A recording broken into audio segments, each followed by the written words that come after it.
Good afternoon to all. So நம்ம வந்து பார்த்தீங்கன்னா தமிழ் பார்ட் பி இலக்கியம் வந்துட்டு பாடத்திட்ட வாரியாக பார்த்துட்டு இருக்கோம்.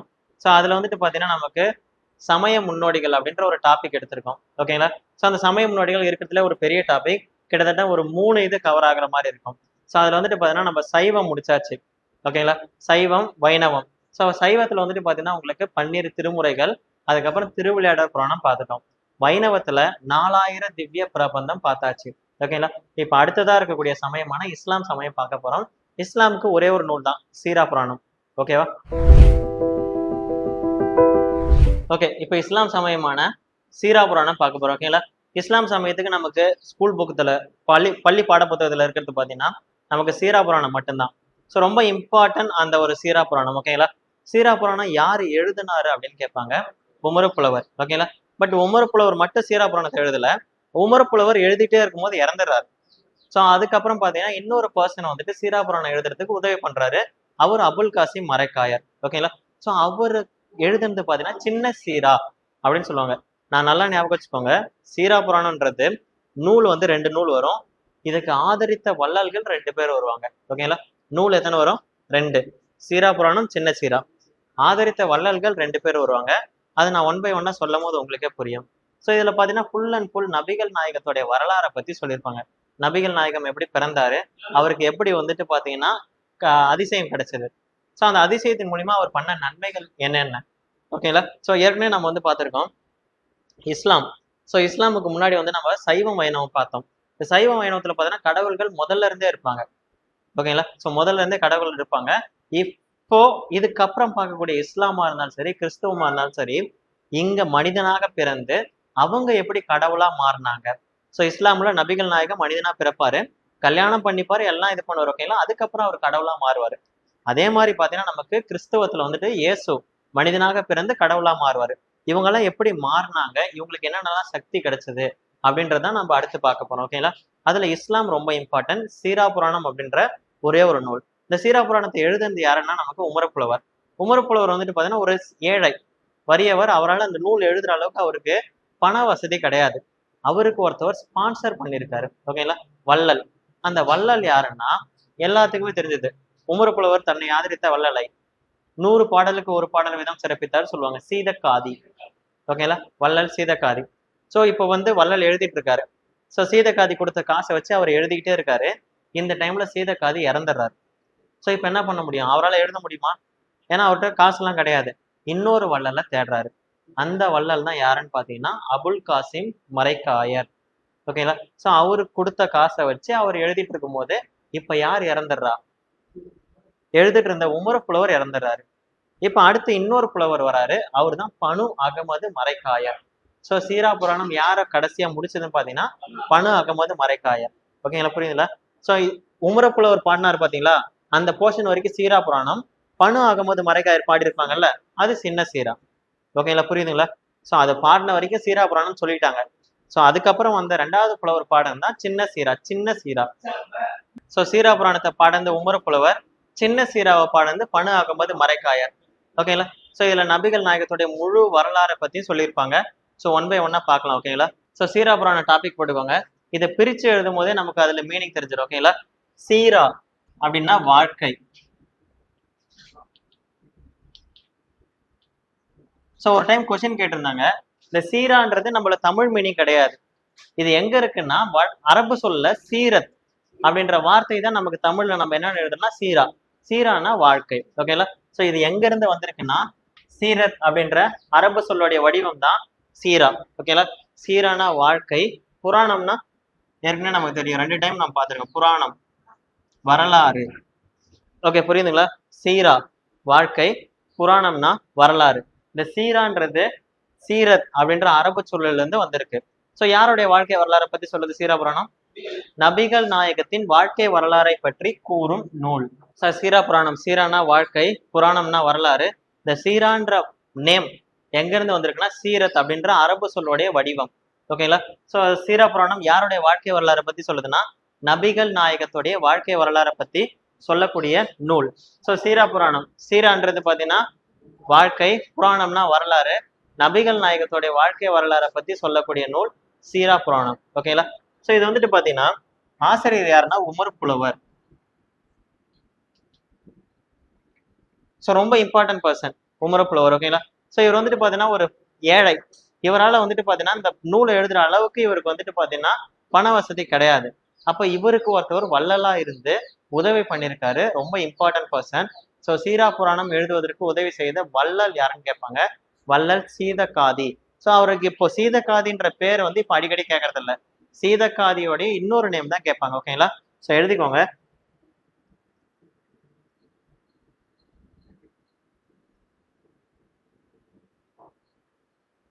ஆதரித்த வள்ளல் யாருன்னு பாத்தீங்கன்னா சீதக்காதி என்கிற அப்துல் காதிர் மரைக்காயர். ரொம்ப இம்பார்ட்டன்ட். சீதக்காதினா உங்க எல்லாத்துக்கும் தெரியும். ஆனா அப்துல் காதிர் மரைக்காயர்ன்றதா ரொம்ப இம்பார்ட்டன்ட். ஓகேங்களா. சீதக்காதி.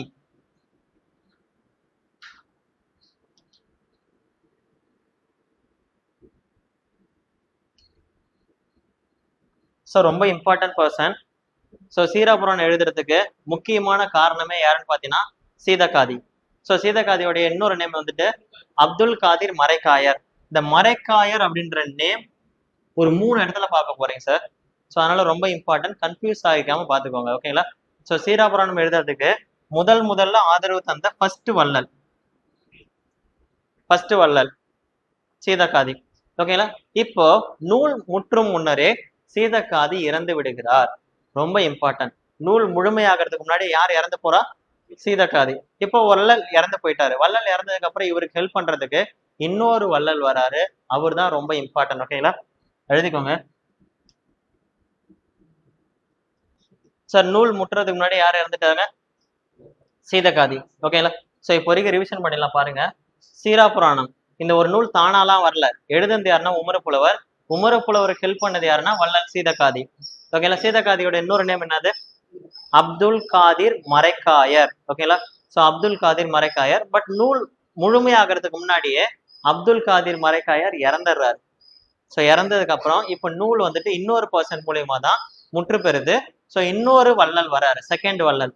பட் செகண்ட் வள்ளல் வரும்போது பாத்தீங்கன்னா நம்மளுடைய உமர் புலவர் இறந்து போயிடுறாரு. அப்புறம் இன்னொரு புலவர் வராரு. ரொம்ப இம்பார்ட்டன்ட். அதனால கன்ஃபியூஸ் ஆகிக்காதீங்க. ஓகேங்களா. 1 by 1 நான் நடத்துறேன். அப்ப பாத்துக்கலாம். ஓகே. செகண்ட் வள்ளல் எழுதிக்கோங்க. சோ முதல் வள்ளல் யாரு? சீதக்காதி என்கிற அப்துல் காதிர் மரைக்காயர். இரண்டாவது வள்ளல் யாருன்னா அபுல் காசிம் மரைக்காயர்.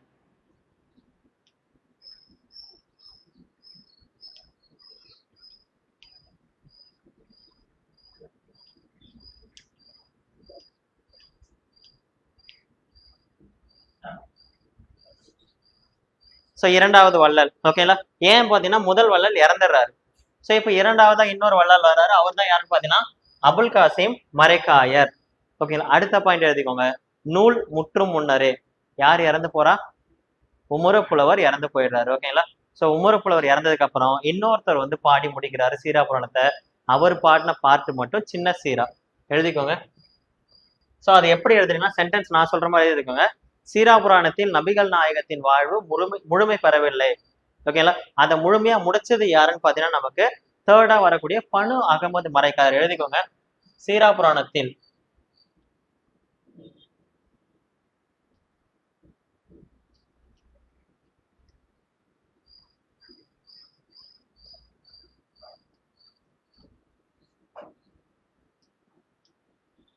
சீரா புராணத்துல நபிகள் நாயகத்தோட வாழ்வு முற்று பெறல.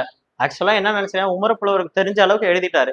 எழுதி முடிச்சதுக்கு அப்புறம் கொஞ்ச காலகட்டத்தில் உமர் புலவர் இறந்து போயிடுறாரு. இப்போ அதை பின்னாடி வந்த புலவர்கள் எல்லாம் படிச்சு பார்க்கும்போது நபிகள் நாயகத்துடைய வாழ்க்கை முழுமையா இல்ல அப்படின்னு ஒருத்தர் ஃபீல் பண்ணி நபிகள் நாயகத்துடைய வாழ்வை முழுமை பெற மாதிரி பாட்டு பாடியிருக்காரு. அவர் தான் யாருன்னா பனு அகமது மரைக்காயர். நெக்ஸ்ட் எழுதிக்கோங்க சார். 3 இடத்துல மரைக்காயர்னு வந்திருக்கு சார். ஸோ ஒன்ஸ் அகைன் நான் ரிப்பீட் பண்றேன், எல்லாம் கவனிங்க. ஓகே. ஸோ சீரா புராணம். சீரானா என்னது சார்? வாழ்க்கை. புராணம்னா வரலாறு. ஸோ சீரா அப்படின்றது பார்த்தீங்கன்னா சீரத் அப்படின்ற அரபு சொல்லோடைய திரிபு தான். ஓகேங்களா. ஸோ இது நபிகள் நாயகத்துடைய வரலாறை பத்தி பேசக்கூடிய நூல் தான் சீரா புராணம். சீரா புராணத்தை எழுதின உமர் புலவர். உமர் புலவருக்கு உதவி செய்த முதல் வள்ளல் யாருன்னா சீதக்காதி. இது நம்ம எல்லாத்துக்கும் தெரியும். ஆனா சீதக்காதியோட இன்னொரு பேரு அப்துல் காதிர் மரைக்காயர். நூல் முழுமையாகிறதுக்கு முன்னாடியே அப்துல் காதிர் மரைக்காயர் இறந்து போயிடுறாரு. இப்ப இரண்டாவதா ஒரு வள்ளல் வர்றாரு. யாரு? பனு அகமது அபுல் காசிம் மரைக்காயர். ஓகேங்களா? ஸோ இரண்டாவதா ஒரு வள்ளல் வராரு, அபுல் காசிம் மரைக்காயர். ஸோ இவர் வந்து பாத்தீங்கன்னா ரெண்டாவது ஹெல்ப் பண்ணியிருக்காரு, சீரா புராணத்தை எழுதி முடிச்சிடுறாங்க. ஆனா பார்த்தா நபிகள் நாயகத்துடைய வாழ்க்கையை முழுமையாயிடுச்சா? முழுமையாகல. நபிகள் நாயகத்துடைய வாழ்க்கையை முழுமையா முடிச்சது யாருன்னு பாத்தீங்கன்னா பனு அகமது மரைக்காயர். இவர் பாடிய பாடல் சின்ன சீரா என அழைக்கப்படுகிறது. இதுல எத்தனை பாடல் இருக்குன்னா 2145 பாடல்கள். ஓகேல, சின்ன சீரா. சோ உமரு புலவர் புரியுதுங்களா? சீரா புராணம் பாத்தீங்கன்னா 2 வள்ளல்கள் இது பண்ணிருக்காங்க. ஓகேங்களா? ஒன்னு சீதக்காதி, இன்னொன்னு வந்து பாத்தீங்கன்னா அபுல் காசிம் மரைக்காயர். ஓகேங்களா? சோ 2 பேர்த்தாலதான் சீரா புராணம் நிறைவு பெற்றது. சோ இதுக்கப்புறம் பாத்தீங்கன்னா இந்த பாடல் முழுமையா இல்ல அப்படின்னு சொல்லிட்டு பனு அகமது மரைக்காயருடைய கருத்து. அதனால என்ன பண்ணிருக்காருன்னா இவர் எழுதியிருக்காரு, அந்த எழுதுனதான் சின்ன சீரா அப்படின்னு சொல்லுவாங்க. ஓகேங்களா? சோ அடுத்து உமரு புலவருடைய காலம் எழுதிக்கோங்க.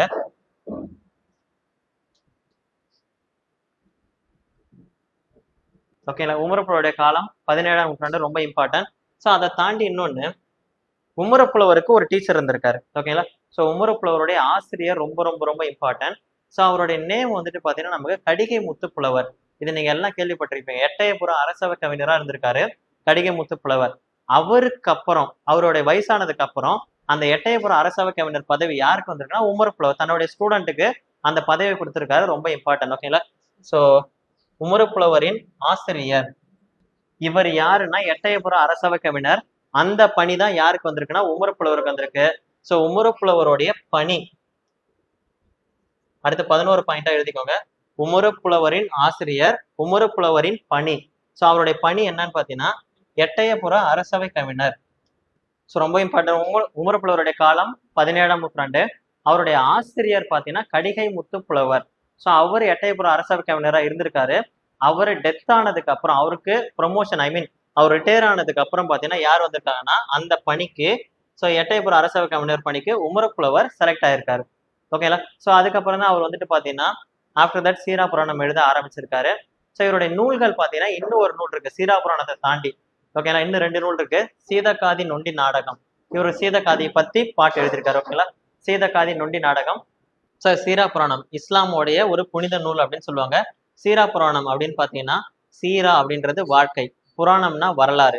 யாருடைய வாழ்க்கை வரலாறு பத்தி சொல்லுது? நபிகள் நாயகத்துடைய வாழ்க்கை வரலாறு பத்தி சொல்லக்கூடிய நூல். இந்த நூலுடைய ஆசிரியர் பாத்தீங்கன்னா நமக்கு உமரு புலவர். நல்லா கவனிச்சுக்கோங்க, சீரா புராணத்தின் ஆசிரியர் உமரு புலவர். அதுக்கப்புறம் இன்னொரு ஆசிரியர் இன்னொரு இதுதான் வருவார். ஓகேங்களா? சீரா புராணத்தின் ஆசிரியர் உமரு புலவர். உமரு புலவருக்கு வந்துட்டு பாத்தீங்கன்னா 2 வள்ளல்கள் ஹெல்ப் பண்ணிருக்காங்க. முதல் வள்ளல் சீதக்காதி, அவருடைய இன்னொரு நேம் அப்துல் காதிர் மரைக்காயர். ஓகேங்களா? இரண்டாவது வள்ளல் அபுல் காசிம் மரைக்காயர். ஏன்னா இந்த சீதக்காதி என்கிற அப்துல் காதிர் மரைக்காயர் இறந்துடுறாரு. இவர் இறந்ததுக்கு அப்புறம் 2ஆவதா வரக்கூடியவர் தான் அபுல் காசிம் மரைக்காயர். ஓகேங்களா? சோ இப்ப நூல் முழுமையாயிடுச்சு, நூலை எழுதி முடிச்சிட்டாரு. சோ இது வந்துட்டு காலகாலமா சீரா புராணம் தான் பார்த்துட்டு இருந்திருக்காங்க மக்கள். ஒரு காலகட்டத்துல வந்துட்டு பாத்தீங்கன்னா பனு அகமது மரைக்காயர் வராரு. அவரு வந்து சீரா புராணத்தை படிக்கும் போது பாத்தீங்கன்னா அவருக்கு நபிகள் நாயகத்துடைய வாழ்க்கை முழுமையா இல்லை. சோ அங்கங்க பெண்டிங் இருக்கிற மாதிரி ஃபீல் பண்ண அவரு, நான் முழுசா முடிக்கிறேன்னு சொல்லிட்டு அவர் தனியா பாடுறாரு. அந்த பாடல் தான் சின்ன சீரா. சின்ன சீராவுடைய ஆசிரியர் பனு அகமது மரைக்காயர். சீரா புராணத்தின் ஆசிரியர் உமரு புலவர். சீரா புராணத்துக்கு 2 வள்ளல்கள் யார் யாரு? சீதக்காதி என்கிற அப்துல் காதிர் மரைக்காயர், அபுல் காசிம் மரைக்காயர். சீதக்காதி என்ற பேர்லாம் இனிமேட்டு கேட்கறதுக்கு வாய்ப்பு கிடையாது. ஓகேங்களா? அப்துல் காதிர் மரைக்காயர், அதை படிச்சு வச்சுக்கோங்க. ஓகே. சோ இப்ப வந்துட்டு பாத்தீங்கன்னா சீரா புராணத்துல சின்ன சீராவுல நபிகள் நாயகத்துடைய வாழ்க்கை வரலாறு முழுமை பண்ணிட்டாரு. அது மொத்தம் எத்தனை பாடல்லாம்?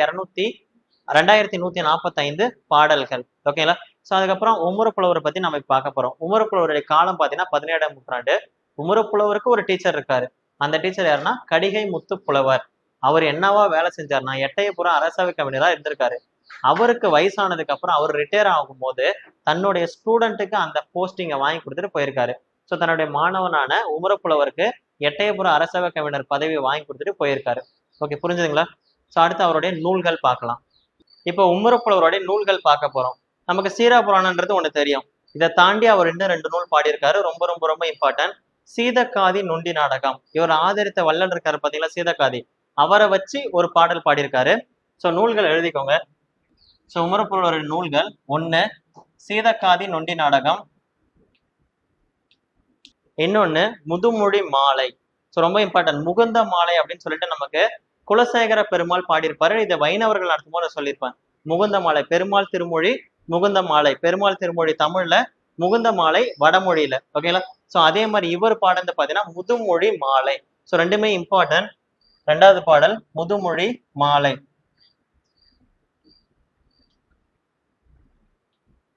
ஸோ இந்த ரெண்டு நூலும் பாடுறது யாருன்னு பாத்தீங்கன்னா நமக்கு உமறு புலவர். இதை தாண்டி சீராபுராணன்றது நமக்கே தெரியும், அதை தான் நம்ம பார்த்துட்டு இருக்கோம். இந்த ரெண்டு நூல் ரொம்ப இம்பார்ட்டன்ட்.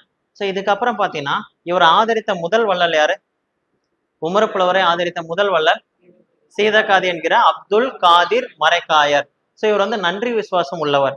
ஸோ தன்னை ஆதரித்த வள்ளல் சீதக்காதிய 100 பாடலுக்கு ஒரு பாடல் வீதம் சிறப்பித்துள்ளார். ப்ரீவியஸ் இயர் கொஸ்டின் எழுதிக்கோங்க. ஸோ நல்லா கவனிச்சுக்கோங்க. 100 பாட்டு பாடுறாருன்னா 101வது பாட்டு யாரை பத்தி இருக்குன்னா சீதக்காதி பத்தி இருக்கும்.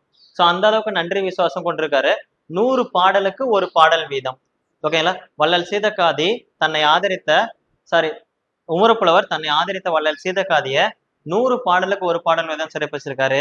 இதே மாதிரி ஒரு புலவர் தன்னை ஆதரித்த வள்ளல 1000 பாடலுக்கு ஒரு பாடல் வீதம் சிறப்பிச்சிருக்காரு. அவர் யாருன்னு பாத்தீங்கன்னா கம்பர்.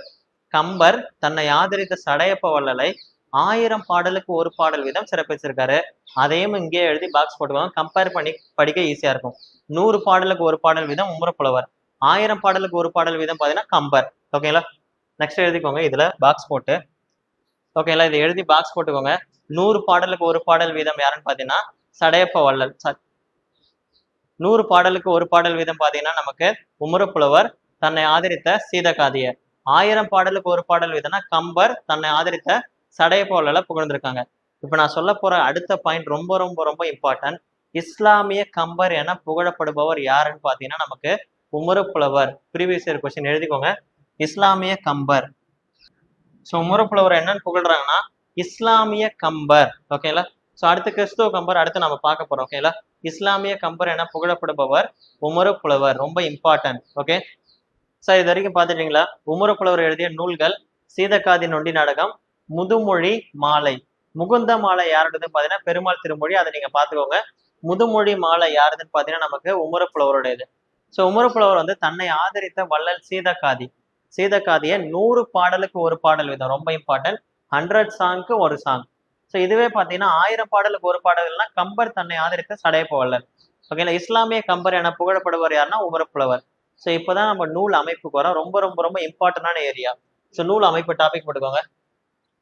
ஸோ நூல் அமைப்பு எத்தனை காண்டம், எத்தனை படலம், எவ்வளவு பாடல்கள்? சின்ன சீரா எத்தனை பாடல் சார்? 2145. ஸோ இதுல வந்துட்டு பாத்தீங்கன்னா நமக்கு சீரா புராணத்துல அதிகமான பாடல்கள் இருக்கு. ஓகேங்களா? ஸோ 1 by 1 எழுதிக்கோங்க. 3 காண்டம் சார். இது அத்தனையும் ப்ரீவியஸ் இயர் கொஸ்டின் சார். 92 படலம், இதுவும் கேட்டிருக்காங்க. பாடல்கள் கேட்டிருக்காங்க.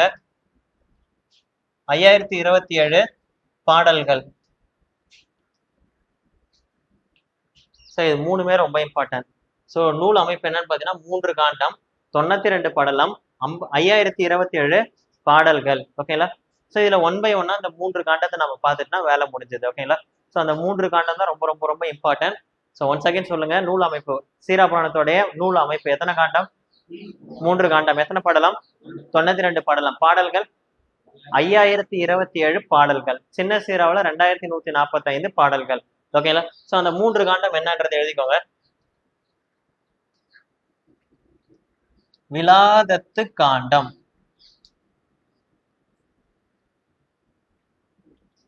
சார் இந்த இது நீங்க படிக்கும் போது பாத்தீங்கன்னா அரபு சொல் கலந்து வரும்.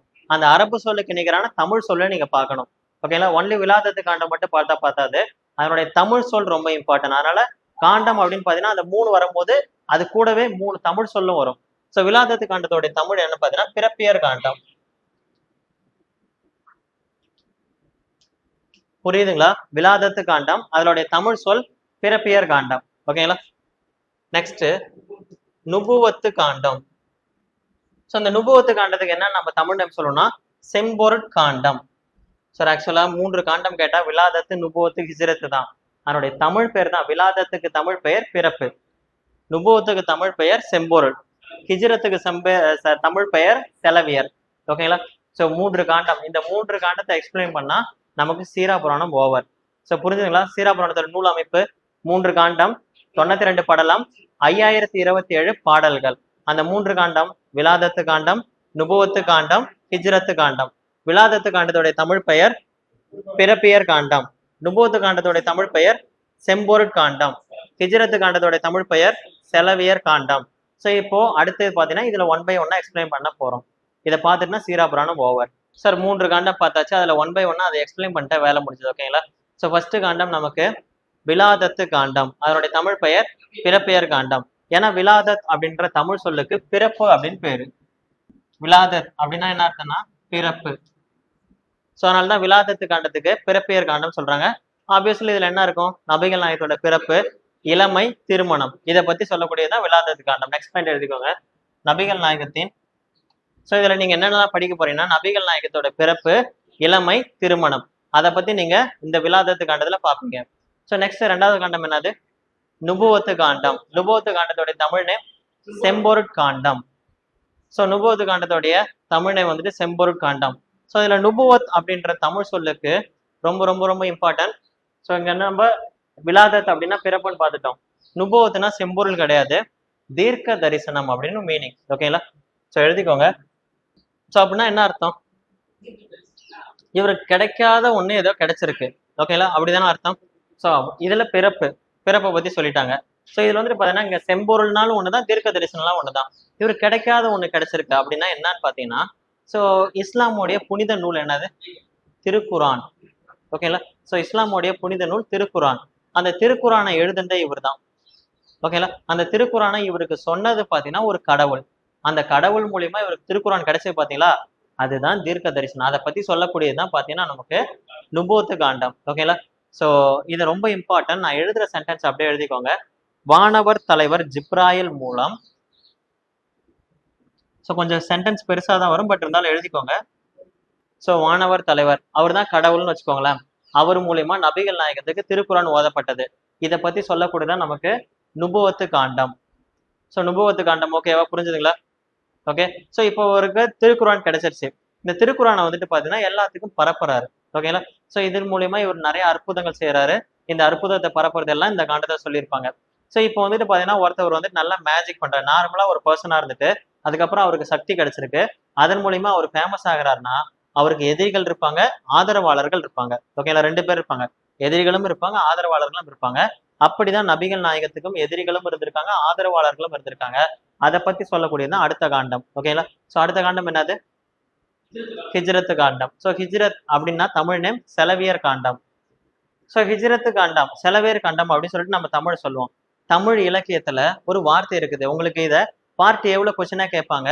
சோ என்ன வார்த்தை அப்படின்னு பாத்தீங்கன்னா செலவு. செலவுன்னா என்ன மீனிங்? பயணம். ஓகேங்களா? சோ பயணத்துக்கு பேரு செலவு அப்படின்னு சொல்லுவாங்க. கடற்பயணத்தின் போது ஒருத்தன் இறந்திருக்கான், அதனாலதான் உனக்கு பேரு கடலுள் மாய்ந்த இளம் பெருவழுதி. சோ இது வந்து நேத்து டெஸ்ட்ல நீங்க பாத்திருப்பீங்க. ஓகேங்களா? கடல் செலவின் போது இறந்திருக்கிறான். அதாவது கடல் செலவுனா கடல் பயணம். செலவு என்றால் பயணம் என்று பொருள். தமிழ் இலக்கியத்துல ரொம்ப இம்பார்ட்டன்டான வார்த்தை. செலவுன்னா பயணம். சார் பயணம்னா என்ன சார்? ஒரு இடத்துல இருந்து இன்னொரு இடத்துக்கு போறது. ஓகேங்களா? இடம் பெயர்தல். புரியுதுங்களா சார்? ஹிஜ்ரத்து காண்டம், இதை தமிழ்ல சொன்னா என்ன சொல்லுவோம்? செலவியர் காண்டம். செலவுன்னா என்ன அர்த்தம்னா தமிழ்ல பயணம்னு அர்த்தம். செலவுனா நம்ம செலவு பண்றது கிடையாது. இலக்கியத்துல செலவுன்னா பயணம். பயணம்னா என்ன சார்? ஒரு இடத்துல இருந்து இன்னொரு இடத்துக்கு போறது, இடம் பெயர்தல். ஸோ அப்போ ஹிஜ்ரத் அப்படின்ற அரபு சொல்லுக்கு நிகரான தமிழ் சொல் என்னன்னா இடம் பெயர்தல். ரொம்ப இம்பார்ட்டன்ட், எழுதிக்கோங்க. சார் நல்லா புரிஞ்சுக்கோங்க. விலாதத், விலாதத்து காண்டத்தோடைய தமிழ் நேம் பிறப்பெயர் காண்டம். விலாதத்னா மீனிங் பிறப்பு. அதுக்கடுத்து பார்த்தீங்கன்னா ஹிஜ்ரத்து காண்டம். ஹிஜ்ரத் அப்படின்னா தமிழ் நேம் என்னது? செம்பொருட் காண்டம். ஓகேங்களா? ஹிஜ்ரத்து காண்டம்னா செம்பொருட் காண்டம். ஹிஜ்ரத் அப்படின்ற தமிழுக்கு என்ன மீனிங் பார்த்தீங்கன்னா தீர்க்க தரிசனம். சார் மீனிங் எல்லாம் நல்லா பார்த்துக்கோங்க. ஸோ விலாதத்து காண்டம்னா பிறப்பெயர் காண்டம். இந்த விலாதத்துக்கு மட்டும்தான் பிறப்புன்னு வரும், மற்ற எல்லாத்துக்கும் நேம் வித்தியாசமா வரும். நுபுவத்து காண்டம்னா செம்பொருட் காண்டம். நுபுவத் அப்படின்னா தீர்க்க தரிசனம். அதே மாதிரி ஹிஜ்ரத்து காண்டம்னா செலவியர் காண்டம். ஹிஜ்ரத் அப்படின்ற வார்த்தைக்கு இடம் பெயர்தல் அப்படின்னு பொருள். ஓகேங்களா? சோ இது எல்லாமே உங்களுக்கு கொஸ்டினா கேட்க வாய்ப்பு இருக்கு. இடம் பெயர்தல் அப்படின்னா என்ன அர்த்தம்னா ஒரு இடத்துல இருந்து இன்னொரு இடத்துக்கு போறது. இவர் ஏன் போறாருன்னு பாத்தீங்கன்னா, எஸ், ஒரு இடத்துல வந்துட்டு பாத்தீங்கன்னா மக்கள் வந்துட்டு இவரை வெறுக்கிறாங்க. இன்னொரு இடத்துல மக்கள் இவரை ஆதரிக்கிறாங்க. வெறுக்கிற இடத்துல இருந்துகிட்டு நீங்க ஏன் அவங்கள்ட்ட வெறுப்பை சம்பாதிக்கிறீங்க, அவங்களுக்கு ஏன் இது பண்றீங்க, உங்களை நேசிக்கிற எங்கள்கிட்ட வாங்க அப்படின்னு சொல்லிட்டு மக்கள் இது பண்றாங்க. ஆக்சுவலா இவருக்கு இதுக்கு முன்னாடி பாத்தீங்கன்னா நுபுவத்து காண்டத்துல இவருக்கு அற்புதங்கள் கிடைச்சிருக்கு. அந்த அற்புதங்கள் சொன்ன உடனே இவருக்கு எதிரிகளும் உருவாகுறாங்க, ஆதரவாளர்களும் உருவாகுறாங்க. இவர் இருந்த பிளேஸ்ல இவருக்கு எதிரிகள் தான் ஜாஸ்தி. இவருடைய ஆதரவாளர்கள் வேற ஊர்ல இருக்காங்க. அந்த ஆதரவாளர்கள் என்ன பண்றாங்கன்னா, நீங்க அங்க இருந்தீங்கன்னா உங்களை கொன்னுடுவாங்க, நீங்க எங்களுடைய ஊருக்கு வாங்க அப்படின்னு சொல்லிட்டு சொல்றாங்க.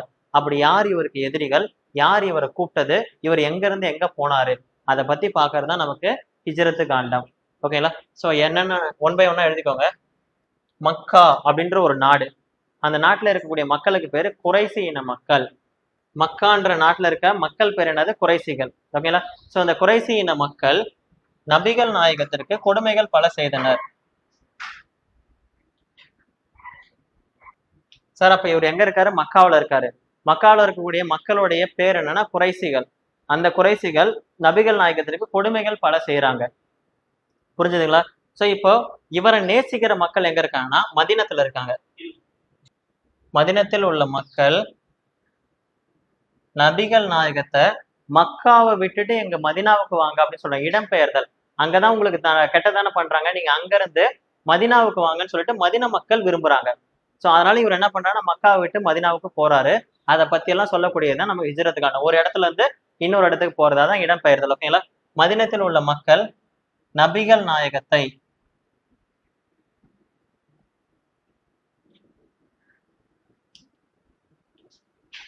மக்காவிலிருந்து மதினம் வர அழைத்தனர்.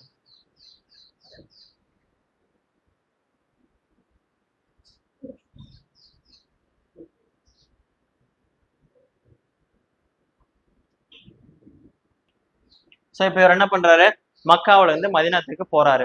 சோ அதை பத்தி சொல்லக்கூடிய காண்டம்னா நமக்கு ஹிஜ்ரத்து காண்டம். சோ மக்கா டு மதினம் இதை சொல்லக்கூடியதான் நமக்கு செலவியர் காண்டம். ஓகேங்களா? புரியுதுங்களா? இது ரொம்ப இம்பார்ட்டன்டான காண்டம். ஓகே. சோ ஹிஜ்ரத் அப்படின்னா என்னன்னு அர்த்தம்னா செலவியர் காண்டம். ஹிஜ்ரத்துக்கான மீனிங் என்னன்னு பாத்தீங்கன்னா இடம்பெயர்தல், ஒரு இடத்துல இருந்து இன்னொரு இடத்துக்கு போறது. சோ எங்க இருந்து எங்க போறாருன்னா இவர் நன்மைகள் பல செஞ்சதை வந்துட்டு மக்காவுல இருக்கக்கூடிய குறைசி மக்கள் புரிஞ்சுக்கல. சோ குறைசி மக்கள் நபிகள் நாயகத்திற்கு கொடுமைகள் பல செஞ்சாங்க. உடனே மதினத்துல இருக்கக்கூடிய மக்கள் மக்காவுல இருந்து நீங்க மதினாவுக்கு வாங்க, இங்க உங்களெல்லாம் ஆதரிக்கிறது நிறைய பேர் இருக்காங்க அப்படின்றாங்க. அந்த அழைப்பை ஏற்று மக்காவுல இருந்து மதினத்துக்கு பயணம் மேற்கொள்றாரு நபிகள் நாயகம். அதை பத்தி சொல்லக்கூடியதான் நமக்கு ஹிஜ்ரத்து காண்டம். ஆஃப்டர் தட் மதினத்துக்கு போயிட்டு அங்கவே பாத்தீங்கன்னா ஒரு சமாதி நிலை அடைஞ்சிடறாரு. ஓகேங்களா? சோ அங்கதான் இப்ப எல்லாருமே போயிட்டு வழிபடுறாங்க. ஓகேங்களா? சோ இந்த மூணு தான் பாத்தீங்கன்னா நமக்கு கடைசியா வரக்கூடிய சீராபுராணத்துடைய காண்டங்கள். சோ இதோட நமக்கு சீராபுராணம் முடிஞ்சிருது. ஸோ ஸ்கூல் புக் 2 இடத்துல இருக்கு, அதை பார்க்கலாம். ஸோ சீராபுராணம் நம்ம முடிச்சாச்சு. ஓகேங்களா? சீராபுராணம்னா என்ன, சீராபுராணத்துடைய ஆசிரியர், அந்த ஆசிரியர் குறிப்பு ஃபுல்லா பார்த்தாச்சு. அவரை ஆதரித்த வள்ளல்கள் பார்த்துட்டோம். அதுக்கப்புறம் சீராபுராணம் நிறைவு பெறல அப்படின்னு சொல்லிட்டு இன்னொரு பர்சன் பாடினாரு, அதை பத்தி எல்லாம் பார்த்தாச்சு. சீராபுராணத்தோட நூல் அமைப்பு கடைசியா பார்த்துட்டு 3 காண்டங்களுடைய எக்ஸ்பிளனேஷன் பார்த்துட்டோம். ஸோ இதை தாண்டி ஸ்கூல் புக்ல எங்க இருக்குன்னா 10வது ஓல்டு புக்ல 8வது இயலா இருக்குது. அதுக்கப்புறம் 11வது ஓல்டு புத்தகம், அதுக்கப்புறம் 11வது புதிய புத்தகம். இந்த 3 இடத்துல நமக்கு சீராபுராணம் இருக்குது. நான் சொல்லாத டேட்டா இருந்தா அதுல எழுதிக்கோங்க. ஓகேங்களா? இந்த 3 இடத்துலயும் 3 கதைகள் இருக்குது. ஸோ ரொம்ப இன்ட்ரெஸ்டிங்கான கதை. ஓகேங்களா? சூப்பரா இருக்கும். இதுல இந்த 10th ஓல்டு புக்ல இருக்க கதையை அடிக்கடி கேட்கறாங்க. ரொம்ப ரொம்ப ரொம்ப ரொம்ப இம்பார்ட்டன்ட். தயவு செஞ்சு போய் படிச்சிருங்க இன்னைக்கே. ஓகேங்களா? கதை தான், அந்த கதையை கம்பல்சரி நீங்க போய் படிச்சிடணும். ஓகேங்களா? ஸோ அந்த கதை என்ன நான் ஷார்ட்டாவே சொல்லிடுறேன். நபிகள் நாயகம் ஒரு இடத்துல இருக்காரு. ஸோ அந்த இடத்துல பாத்தீங்கன்னா ஒரு காடு, அடர்ந்த காடு. அந்த காட்டுல வந்துட்டு பாத்தீங்கன்னா ஒரு புலி. அந்த புலி அங்க போக வரவங்களை எல்லாத்தையும் அடிச்சு சாப்பிடுது. அந்த புலி யாருக்கு மட்டும்தான் பயப்படும் பாத்தீங்கன்னா சிங்கத்துக்கு மட்டும்தான். சிங்கத்தை தவிர வேற எந்த மிருகம் போனாலும் அடிச்சிடும், எந்த மனிதன் போனாலும் அடிச்சு சாப்பிடும். அந்த அளவுக்கு ஒரு கொடுமையான புலி தான் அந்த புலி. அந்த புலியை பார்த்து அந்த கிராம மக்கள் பயந்துட்டு இருக்காங்க. ஏன் பயப்படுறாங்கன்னு பாத்தீங்கன்னா மதம் பிடிச்ச யானை எவ்வளவு பெருசு பாத்துருக்கீங்களா? அந்த யானையே கீழே இது பண்ணிட்டு அதோடைய மார்பை பிளந்து அதுக்கப்புறம் பாத்தீங்கன்னா அந்த ரத்தத்தை குடிக்கும். அந்த அளவுக்கான ஒரு கொடுமையான புலி தான் அந்த புலி. இந்த புலியை பத்தி நபிகள் நாயகத்திட்ட ஒருத்தன் வந்து சொல்றான். சோ அதை கேட்ட நபிகள் நாயகம் என்ன பண்றாருன்னா எங்க இருக்குது அந்த புலின்னு கேட்டு நடந்து போறாரு. நபிகள் நாயகத்தை பார்த்த உடனே அந்த புலி என்ன பண்ணிடுதான், பயந்துகிட்டு வந்து அப்படியே நிக்குது, நடுங்கிக்கிட்டு. ஓகேங்களா? நபிகள் நாயகத்தை பார்த்த உடனே நடுங்கிட்டு வந்து நிக்குது. சோ நபிகள் நாயகம் இங்க நிக்கிறாரு, புலி அங்க நிக்குது. சோ உடனே புலி கிட்ட நபிகள் நாயகம் போயிட்டு தலையில வச்சு தடவுறாரு. ஓகேங்களா? தடவிட்டு நீ இனிமேட்டுக்கு இந்த காட்டுல இருக்காத, கொலை தொழில் செய்யாத அப்படின்னு சொன்ன உடனே நீங்க சொன்னா சரிதான் அப்படின்ற மாதிரி தலையாட்டிக்கிட்டே போயிடுமா. ஓகேங்களா. ஸோ இதுல இருந்து என்ன சொல்ல வராங்கன்னா அந்த ஊர் மக்கள், ஸோ யாருக்கும் பயப்படாத ஒரு புலி நபிகள் நாயகத்தை பார்த்தோன்னே பயப்படுதுன்னா இவர் தான் இறை தூதர், இவர் தான் உலகை காக்க வந்த ரட்சகர் அப்படின்னு சொல்லிட்டு நபிகள் நாயகத்தை தெய்வமா ஏத்துப்பாங்க. ஸோ அந்தந்த மதத்தை ப்ரமோட் பண்ற மாதிரி தான் இந்த மத இலக்கியம்லாம் இருக்கும். ஓகேங்களா. இதில் நம்மலாம் இது கருத்தெல்லாம் சொல்ல முடியாது. ஸோ மத இலக்கியம் எல்லாமே பார்த்தீங்கன்னா அந்தந்த மதத்தை ப்ரமோட் பண்ணும். ஸோ நபிகள் நாயகம் தான் கடவுள் அப்படின்னு சொல்லியிருப்பாங்க. இதுல உங்களுக்கு என்ன கொஸ்டின் கேட்பாங்கன்னா, இதுல வரக்கூடிய விலங்குகள், அந்த விலங்குகளுடைய நேம் கேட்பாங்க. ஓகேங்களா. உழுவைனா என்ன, நினங்கள் மடங்கள் அப்படின்னா என்னன்னு கேட்பாங்க, கேசரினா என்ன, அதுக்கப்புறம் எண்குனா என்ன அப்படின்னு சொல்லிட்டு 1 by 1 கொஸ்டின் கேட்பாங்க. அந்த கதையை ஃபுல்லா படிச்சுக்கோங்க, அவ்வளோ சூப்பரா இருக்கும். ஓகேங்களா. ஸோ அதுக்கடுத்து 11th ஓல்டு புக்ல இருக்கக்கூடிய ஒரு கதை, இதுவும் எனக்கு ரொம்ப பிடிச்ச கதை. ஓகேங்களா. ஸோ இந்த கதை வந்துட்டு எங்க இருக்குன்னு பாத்தீங்கன்னா ஹிஜ்ரத்து காண்டத்துல வரக்கூடிய கதை. ஹிஜ்ரத்து காண்டம்னா நான் ஏற்கனவே சொல்லியிருக்கேன், செலவியர் காண்டம். ஒரு இடத்துல இருந்து இன்னொரு இடத்துக்கு போறதுக்கு இவர் எங்க இருந்து எங்க போறாரு, மக்காவுல இருந்து மதினாவுக்கு போறாரு. ஸோ மதினாவுக்கு போகும்போது பாத்தீங்கன்னா தன்னுடைய உதவியால், ஓகேங்களா. ஸோ நபிகள் நாயகத்தோட உதவியால் ஒருத்தவர் இருக்காரு, அவரை கூடவே கூட்டு போறாரு. அவருடைய பெயர் அபு பக்கர். நபிகள் நாயகத்தோடைய ஹிஜ்ரத்து காண்டம். ஓகேங்களா. ஸோ 11வது ஓல்டு புத்தகத்துல நமக்கு ஒரு கதை இருக்குது. அந்த கதை எதை பேஸ் பண்ணியிருக்குன்னா ஹிஜ்ரத்து காண்டத்தை பேஸ் பண்ணியிருக்கு. ஓகேங்களா. ஸோ அந்த ஹிஜ்ரத்து காண்டத்துல பாத்தீங்கன்னா நமக்கு ஒரு கதை இருக்கு. அந்த கதை ரொம்ப இம்பார்ட்டன்ட். ஹிஜ்ரத்து காண்டம்னா நமக்கே தெரியும், செலவியர் காண்டம், ஒரு இடத்துல இருந்து இன்னொரு இடத்துக்கு போறது. இவர் மக்காவுல இருந்து மதினாவுக்கு போறாரு. அப்படி போகும்போது பாத்தீங்கன்னா தன்னுடைய உதவியால், அவருடைய பெயர் அபு பக்கர், அவரை கூடவே கூட்டு போறாரு. அப்படி கூட்டு போகும்போது 2 பேரும் பாத்தீங்கன்னா ஒரு மலை குகையில தங்குறாங்க. அப்படி தங்கும் போது பாத்தீங்கன்னா இவர் படுத்திருக்காரு, அபுபக்கருடைய மடியில நபிகள் நாயகம் படுத்து தூங்கிட்டு இருக்காரு. பக்கத்துல வந்து பாத்தீங்கன்னா ஒரு பாம்பு புத்து. ஓகேங்களா. சோ அந்த பாம்பு புத்து இருக்குது. அந்த பாம்பு புத்துல ஒரு பாம்பு வந்து எட்டி பாக்குது. உடனே அபுபக்கர் என்ன பண்றாருன்னா தன்னுடைய மேலாடையை கிழிச்சு அந்த ஹோல்ஸ் எல்லாம் அடைக்கிறாரு. அந்த பாம்பு இன்னொரு ஹோல்ஸ் வழியா எட்டி பாக்குது. உடனே அபுபக்கர் இன்னொரு துணியை கிழிச்சு அடைக்கிறாரு. இப்படியே அபுபக்கர் அடைக்க அடைக்க அந்த பாம்பு ஒவ்வொரு புழையா, ஒவ்வொரு ஹோல்ஸா எட்டி எட்டி பாக்குது. அப்படி பார்த்துட்டு இருக்கும்போது கடைசியா அவருடைய மேலாடை முடிஞ்சிருது. ஸோ எல்லா ஓட்டையும் அடைச்சிட்டாங்க. கடைசியா ஒரு ஓட்டை இருக்குது. அந்த ஓட்டையில அது பாம்பு எட்டி பார்க்கும்போது வேற விட்டு ட்ரெஸ் இல்லை. உடனே என்ன பண்றாரு, தன்னுடைய கையை வச்சு அடைக்கிறாரு. ஸோ பாம்பு கோவப்பட்டு என்ன பண்ணா அவரோட கையிலே கொத்திடுது. ஸோ கொஞ்ச நேரத்துல அபுபக்கர் விஷம் மாரி கீழே விழுறாரு. அப்பதான் நபிகள் நாயகம் முழிக்கிறாரு. முழிச்சோடனே பார்த்தா தன்னுடைய நண்பன் விழுந்து கிடக்குறாங்க, உதவியால் விழுந்து கிடக்குறாங்க. பக்கத்துல ஒரு பாம்பு இருக்குது. இதை பார்த்தோன்னே பாம்புகிட்ட கேட்கறாரு, ஏன் இவனை கொத்தனா அப்படின்னு கேட்டதுக்கு, தங்களுடைய திருமுகத்தை காணலான்னு வந்ததுக்கு இவன் என்ன பண்றான்னா ஒவ்வொரு துணியா வச்சு என்னை அடைச்சு என்னை உங்களுடைய முகத்தை பார்க்க விடாம பண்ணிட்டான், அதனாலதான் நான் போட்டு தள்ளிட்டேன் அப்படின்னு சொன்ன உடனே அவர் என்ன பண்ணியிருக்காருன்னா, எங்க நீ என்னை தீண்டிடுவியோ அப்படின்னு சொல்றதுக்காக என்னோட உதவியால் பயந்துகிட்டு தான் உன்னை வந்து தடுத்திருக்காங்க, மற்றபடி எதுவும் கிடையாதுன்னொடனே பாம்புக்கு தரிசனம் கொடுத்து பாம்பு அனுப்பி விட்டுறாரு. பாம்பு போனதுக்கு அப்புறம் என்ன பண்றாருன்னா தன்னுடைய திருவமுது, அதாவது எச்சில் எடுத்து எந்த இடத்துல பாம்பு கொத்துண்டோ அந்த இடத்துல வந்துட்டு தடவுறாரு. விஷம் முறிஞ்சிருது. அபுபக்கர் உயிர் பழிச்சிடறாரு. இது சொல்லக்கூடிய கதை வந்துட்டு பாத்தீங்கன்னா நமக்கு 11th ஓல்டு புக்ல இருக்கக்கூடிய கதை. ஓகேங்களா. 11th நியூ புக்ல என்ன கதைன்னா, மக்காவுல இருந்து மதினாவுக்கு போயிட்டார்ல, அங்க போனதுக்கு அப்புறம் தான் அவருக்கு தெரியுது மக்காலாம் ஒரு கண்ட்ரியே கிடையாது, மதினம் அவ்வளோ பெருசா இருக்குது, அவ்வளோ சூப்பரா இருக்குது, அங்க இருக்கவங்க எல்லாம் பாத்தீங்கன்னா அவ்வளோ அழகா இருக்காங்க, அங்க இருக்கவங்க அவ்வளவு பணக்காரங்களா இருக்காங்க, அந்த வீடு வந்து மாட மாளிகை மாதிரி இருக்கு அப்படின்னு சொல்லிட்டு மதினத்தை ப்ரமோட் பண்ற மாதிரி ஒரு கதை. ஓகேங்களா. இது 11வது புதிய புத்தகத்துல இருக்கு. கம்பல்சரி வந்துட்டு பாத்தீங்கன்னா சீரா புராணம் நீங்க முடிச்சே ஆகணும். ஓகேங்களா. ஸோ இதுல இருந்து இது ரொம்ப இம்பார்ட்டன்ட். அதுக்கப்புறம் இது ரெண்டும் படிச்சு வச்சுக்கோங்க. ஸோ சீரா புராணம் ஓவர். ஓகேங்களா.